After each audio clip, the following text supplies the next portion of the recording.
آزاد جموں کشمیر کے وزیراعظم چودھری انوار الحق کا یوم شہدائے کشمیر پر خصوصی پیغام۔ وزیراعظم آزاد کشمیر چودھری انوار الحق کا کہنا تھا کہ یوم شہدائے کشمیر تحریک آزادی میں ایک سنگ میل کی حیثیت رکھتا ہے۔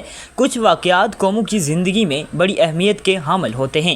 یہ دن تحریک آزادی کشمیر میں ایک خاص اہمیت کا حامل ہے۔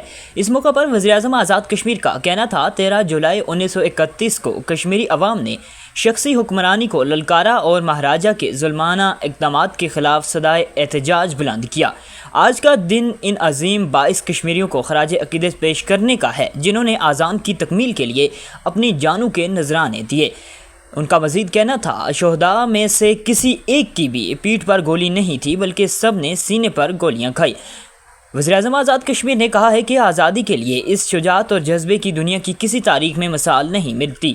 کشمیریوں نے پاکستان کی محبت میں جو قربانیاں دی ہیں وہ رنگ لائیں گی۔ سری نگر اور مقبوضہ جموں کشمیر میں سبز ہلالی پرچم لہرائے گا اور پوری ریاست جموں کشمیر کا الحاق پاکستان سے ہوگا۔ آزاد حکومت اس مشن کو مکمل کرنے کے لیے اپنی بھرپور صلاحیتیں بروئے کار لائے گی۔